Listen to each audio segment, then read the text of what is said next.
Hello guys, मैं Gautam. Guys आपका स्वागत है मेरे यूट्यूब चैनल पर। गाइस आज इस वीडियो में आपको बताने वाला हूँ पेट्रोल पंप की अकाउंटिंग करने से पहले जो लेजर या ग्रुप क्रिएट किए जाते हैं वो भी उनके रियल नाम से आज इस वीडियो में मैं आपको बताने वाला हूँ। तो गाइस इस वीडियो को स्टार्ट करने से पहले यदि आपने मेरे चैनल अभी तक सब्सक्राइब नहीं किया है तो प्लीज़ सब्सक्राइब कर दीजिए और वीडियो को भी लाइक कर दीजिए ऐसी बेनिफिशियल वीडियोज़ के लिए। और गाइस यदि आपको पेट्रोल पंप की सेल और परचेज़ की वीडियो देखना चाहते हैं तो उसका लिंक आपको डिस्क्रिप्शन में मिल जाएगा, आप उस वीडियो को भी जाकर देख सकते हैं। तो गाइस आज मैं इस वीडियो में आपको जैसे मान लीजिए सेल है, ठीक है, सेल को हम पेट्रोल पंप की अकाउंटिंग में लेजर को किस नाम से क्रिएट करेंगे या परचेज़ है, परचेज़ को किस नाम से हम लेजर क्रिएट करेंगे। तो आज मैं इस वीडियो में फुल एक्सप्लेन करने वाला हूँ और आपको लेजर और ग्रुप के बारे में भी बताऊँगा। तो गाइस चलते हैं और वीडियो को स्टार्ट करते हैं। तो गाइस हम आ गए हैं टैली में। टैली में जाने के बाद हम ओपन करेंगे अकाउंट इन्फो, फिर उसके बाद लेज़र में क्रिएट पर एंटर करेंगे। फिर उसके बाद पहला ही हमारा ग्रुप है कैपिटल में। तो कैपिटल में मैं आपको बता दूं यदि प्रोप्राइटरशिप फर्म है तो उसमें प्रोप्राइटर आ जाएगा, यदि पार्टनरशिप फर्म है तो उसमें पार्टनर्स के नाम आ जाएंगे, 2 हो या 4 हो या जितने भी हों। और यदि प्राइवेट लिमिटेड या लिमिटेड कंपनियां हैं तो उसके लिए डायरेक्टर के नाम आ जाएंगे, ठीक है, कैपिटल के अंदर। अब जैसे हमारा प्रोप्राइटर है नितिन गौतम तो कैपिटल नेम में डालेंगे कैपिटल अकाउंट और यहाँ पर आ जाएगा नितिन गौतम। अंडर ग्रुपिंग किसके आएगा? कैपिटल अकाउंट के, ठीक है। तो ऐसे ही यदि हमारा पार्टनर्स होते हैं तो पार्टनर्स का नाम आ जाता है अंडर ग्रुपिंग, ये भी कैपिटल अकाउंट आता, बट ये पार्टनरशिप फर्म होती तब। अंडर ग्रुपिंग किसके आएगा? कैपिटल अकाउंट के। इसमें पूरी डिटेल भर देंगे।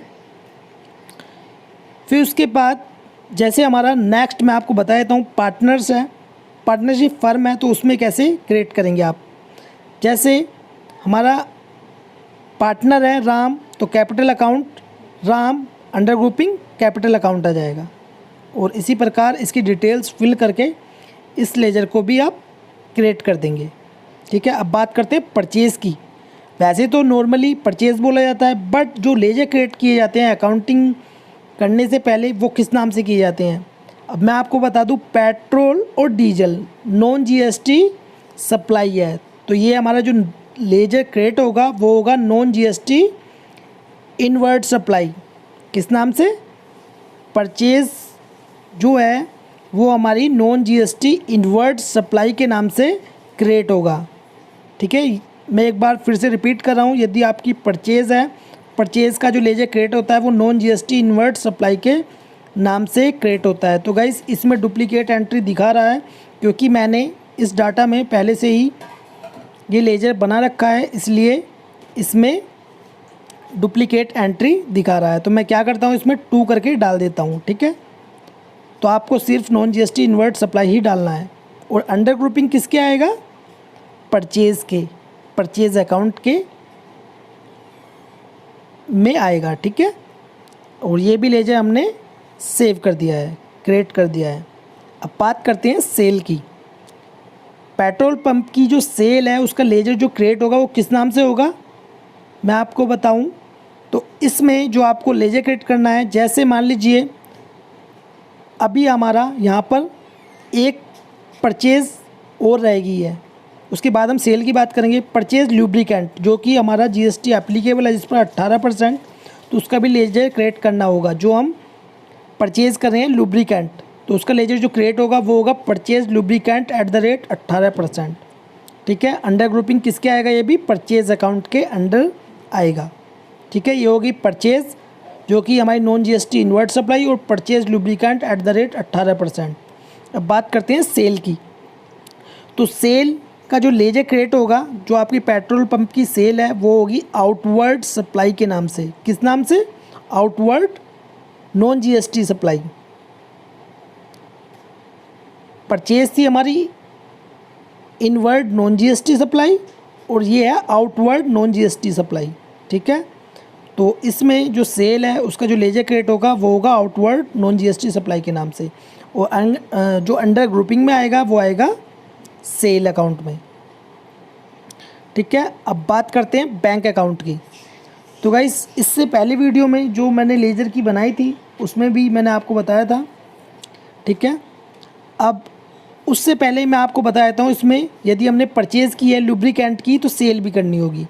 Lubricant outward supply eight the rate 18% आ जाएगा, ठीक है, क्योंकि जब हमने परचेज़ की है तो हमें सेल भी करनी होगी। तो सेल के लिए जो हम लुब्रिकेंट की सेल करेंगे वो भी जो लेजर क्रेट होगा वो भी lubricant outward supply GST at the rate 18% के नाम से ही होगा, ठीक है। अब बात करते हैं बैंक अकाउंट में, ठीक है। बैंक अकाउंट में जब आपका लेजर क्रेडिट होगा, जैसे मान लीजिए आपका एचडीएफसी बैंक अकाउंट है तो नेम में एचडीएफसी बैंक या बैंक का नाम आ जाएगा।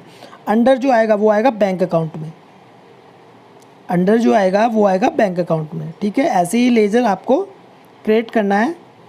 अब बात करते हैं, जैसे मान लीजिए आईसीआईसी बैंक है, ठीक है, तो नेम में आईसीआईसी बैंक आ जाएगा, अंडर में किसके आएगा, बैंक अकाउंट के आ जाएगा। तो ऐसे ही बैंक का जो आपको लेजर क्रिएट करना है इसी प्रकार करना है, या इसमें कोई भी बैंक हो, एनी बैंक हो, ठीक है, तो ऐसे ही आपको लेजर क्रिएट करना है। अब बात करते हैं ब्रांच एंड डिवीज़न की। अब मान लीजिए एक हमारा जो हेड पेट्रोल पंप है वो हमारा हरियाणा में है और यूपी और दिल्ली में हमारी ब्रांचेस है, जैसे कि हमारी राम फिलिंग स्टेशन, ठीक है। तो ये हमारा किसके अंडर आएगा, ब्रांच एंड डिवीज़न के। जो हम लेजर क्रिएट करेंगे तो वो अंडर जो ग्रुपिंग आएगा वो आएगा ब्रांच एंड डिवीज़न के, ठीक है। अब दूसरी हमारी राज फिलिंग स्टेशन, वो है दिल्ली की ब्रांच। तो जब अलग अलग ब्रांचेस होती हैं तो ब्रांच एंड डिवीज़न का जब ही इसमें अंडर ग्रुपिंग में यूज़ होता है। तो ये भी अंडर ग्रुपिंग किसके आएगा, ब्रांच एंड डिवीज़न के। तो इसी प्रकार ही इसका लेजर क्रिएट करना है।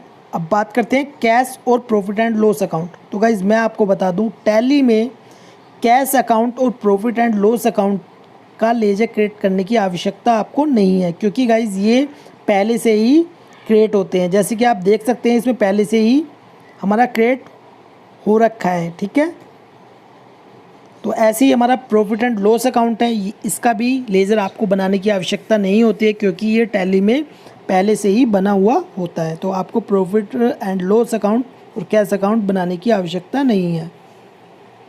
अब बात करते हैं ड्यूटी एंड टैक्सेस की। ड्यूटी एंड टैक्सेस जो ग्रुप है उसमें कौन कौन से लेजर क्रिएट होते हैं, ठीक है। तो जैसे कि हमारा इनपुट जो परचेज़ पर जीएसटी होता है उसे बोलते हैं हम input CGST at the rate 9%। CGST और एसजीएसटी और आईजीएसटी, लोकल है तो सीजीएसटी एसजीएसटी और अदर स्टेट है तो आईजीएसटी एप्लीकेबल होता है। तो इसी प्रकार ही input CGST at the rate 9%, under grouping किसका आएगा, ड्यूटी एंड टैक्सेस के, ठीक है। अब उसके बाद है आउटपुट सीजीएसटी। आउटपुट किस पे होता है, सेल पर। जो जीएसटी अप्लाई होता है, लगा हुआ होता है, वो होता है सेल पर। इनपुट परचेज पर, आउटपुट सेल पर, ठीक है। तो input SGST eight the rate 9%, तो ये भी हमारा लेजर क्रिएट हो गया। अब उसके बाद हमारा आउटपुट सीजीएसटी जो कि हमारा सेल पर जीएसटी लगा हुआ होता है, तो उसका लेजर क्रिएट करना होता है। तो आउटपुट सीजीएसटी 9%। 2 मैं इसलिए डाल रहा हूँ क्योंकि गाइज ये हमारा पहले से ही लेजर क्रिएट है, ठीक है। अब इसी प्रकार हमारा लेजर क्रिएट आपको करना है output SGST eight the rate 9%। तो ये भी under grouping duty and taxes के आएगा, ठीक है। ऐसे ही हमारा इनकम टैक्स भी ड्यूटी एंड टैक्सेस के अंडर ग्रुपिंग आता है। अब बात करते हैं डायरेक्ट एक्सपेंसेस की, ठीक है। पेट्रोल पंप के डायरेक्ट एक्सपेंसेस की, जैसे मान लीजिए वेजेस है, ठीक है। तो वेजेस का जब हम लेजर क्रिएट करेंगे अंडर ग्रुपिंग डायरेक्ट एक्सपेंसेस आएगा, ठीक है। अब बात करते हैं ईपीएफ कंट्रीब्यूशन की, एम्प्लॉयर ईपीएफ कंट्रीब्यूशन, ठीक है। तो एम्प्लॉयर ने जो कंट्रीब्यूशन किया है, मतलब अपनी तरफ से जो दिया है, तो उसका लेजर क्रिएट हमने यहाँ पर कर रहे हैं। एम्प्लॉयर ईएसआईसी कंट्रीब्यूशन, यदि आप उसका लेजर क्रिएट करेंगे तो वो भी अंडर ग्रुपिंग किसके आएगा, डायरेक्ट एक्सपेंसेस के। एम्प्लॉयर ईएसआईसी कंट्रीब्यूशन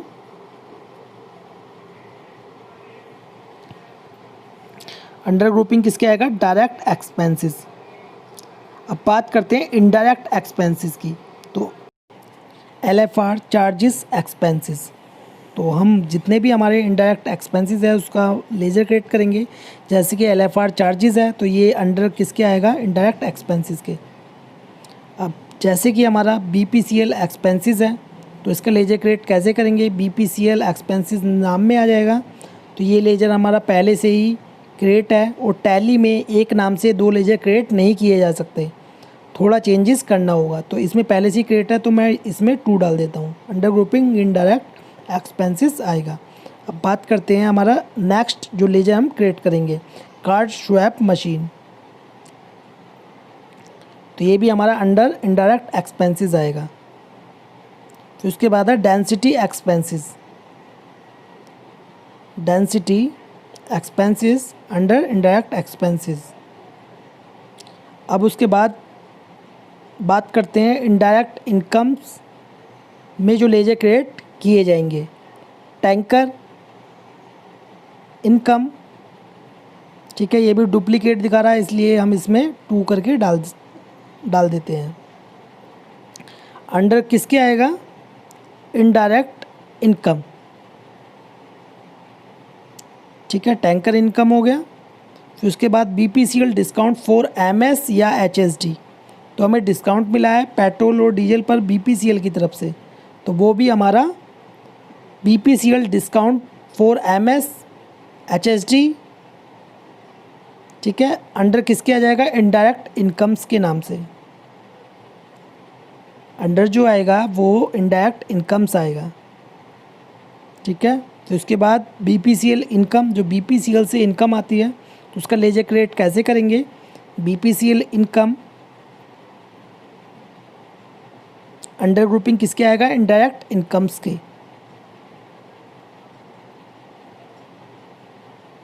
अब जो फिक्स्ड एसेट्स हैं, फिक्स्ड एसेट्स में लेजर क्रिएट कैसे किए जाते हैं, जैसे कि हमारा land, furniture, generator, Mahindra pickup. ठीक है, तो पहला लेजर क्रिएट करते हैं लैंड का, जो कि अंडर ग्रुपिंग में आ जाएगा फिक्स्ड एसेट्स। कोई भी एसेट्स यदि आपने परचेज़ किया है तो उसका लेजर क्रिएट करेंगे, आपको ऐसे ही करना है। जैसे कि हमारा जनरेटर, तो अंडर ग्रुपिंग किसके आ जाएगा, फिक्स्ड एसेट्स के। ठीक है, ये भी हमने लेजर क्रिएट कर दिया। अब महिंद्रा पिकअप गाड़ी है जो कि हमने पेट्रोल और डीजल को लाने ले जाने के लिए परचेज़ की है, तो ये भी हमारी फिक्स्ड एसेट्स है। महिंद्रा पिकअप नेम में आ जाएगा महिंद्रा पिकअप, अंडर आ जाएगा फिक्स्ड एसेट्स। ये भी लेजर हमने सेव कर दिया है और क्रिएट कर दिया है। अब बात करते हैं इन्वेस्टमेंट की, जैसे कि LIC शेयर फंड्स। ठीक है, तो ये हमारी इन्वेस्टमेंट है। LIC जो की हुई है तो वो हमारी इन्वेस्टमेंट है, अंडर किसके आएगी, इन्वेस्टमेंट के। शेयर हैं, शेयर भी हमारे अंडर किसके आएंगे, इन्वेस्टमेंट की, क्योंकि ये हमने शेयर में इन्वेस्टमेंट की हुई है। ये हमारे फंड्स हैं तो ये भी हमारी इन्वेस्टमेंट है, अंडर ग्रुपिंग किसके आएगा, इन्वेस्टमेंट के। अब बात करते हैं सन्ड्री क्रेडिटर के। ठीक है, अब उसके बाद है सन्ड्री क्रेडिटर। अब सन्ड्री क्रेडिटर कौन से होते हैं मैं आपको समझा देता हूँ और लेजर क्रिएट करके भी बता देता हूँ।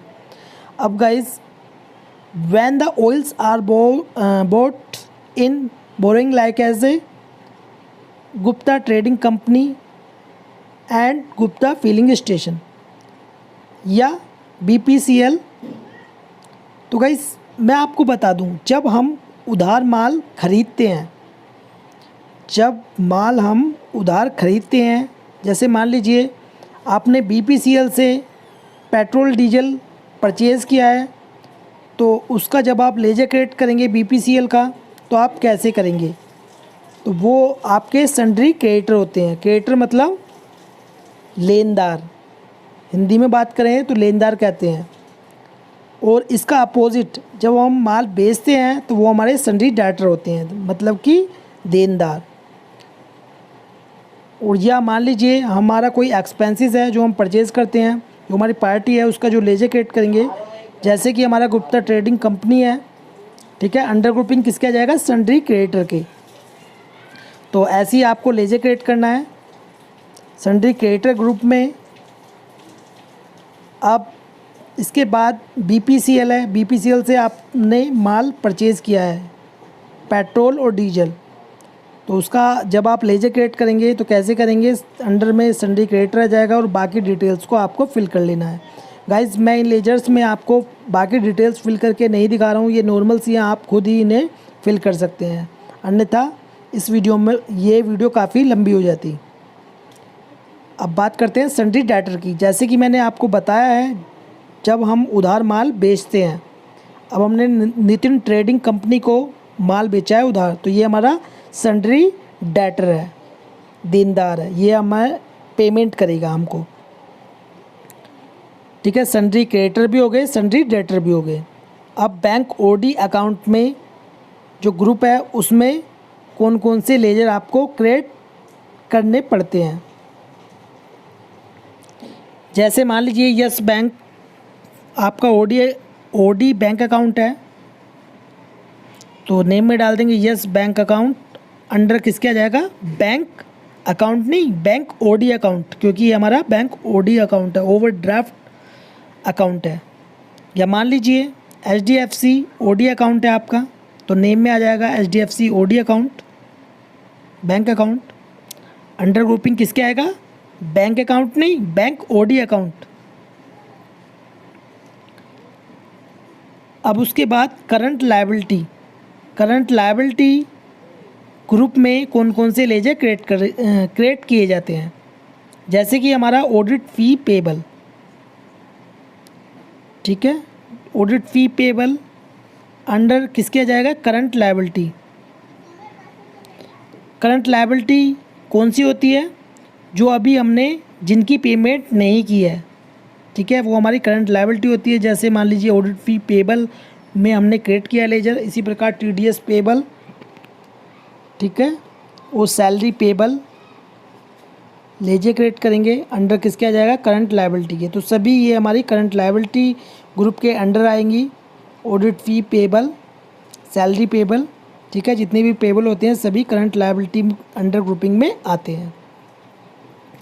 अब बात करते हैं करंट एसेट्स की। करंट एसेट्स में हमारा कैश, बैंक, ठीक है,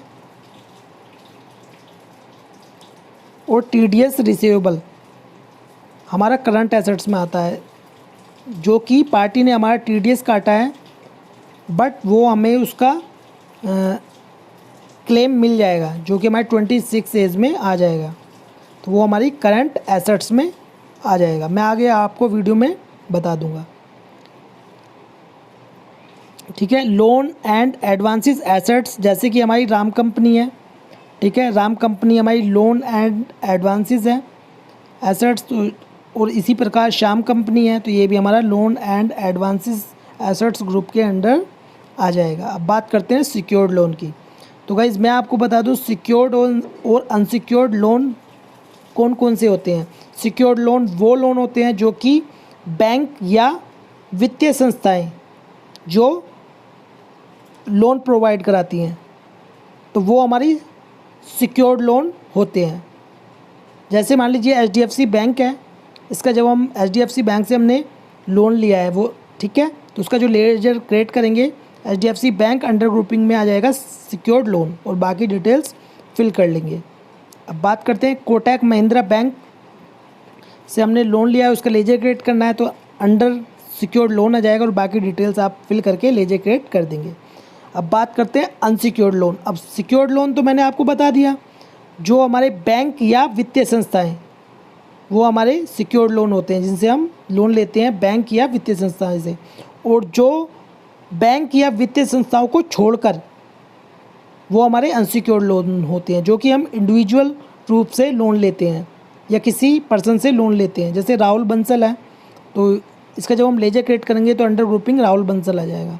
या हमारा यस गौतम है, ठीक है, ये भी अंडर अनसिक्योर्ड लोन आ जाएगा, और बाकी डिटेल्स आपको फिल कर लेनी है, नाम, एड्रेस वगैरह इसमें डाल लेना है। तो ये हमारे अनसिक्योर्ड लोन होते हैं। विदाउट बैंक, बैंक को छोड़कर, विदाउट बैंक एंड वित्तीय संस्थाएं, ठीक है, वो हमारे अनसिक्योर्ड लोन होते हैं। तो गाइस इसी प्रकार ही आपको लेजर क्रिएट करने हैं। मैंने सभी जितने भी हमारे ग्रुप्स हैं उसके लेजर क्रिएट करके आपको बताए हैं, और मैंने सभी इसमें लेजर क्रिएट करने बता दिए हैं। तो गाइज़ ये वीडियो आपको कैसी लगी प्लीज़ कमेंट बॉक्स में ज़रूर बताएं, और वीडियो आपको अच्छी लगी हो तो प्लीज़ लाइक कर दें और इस वीडियो को शेयर करें अपने फ्रेंड्स के साथ। वीडियो देखने के लिए धन्यवाद।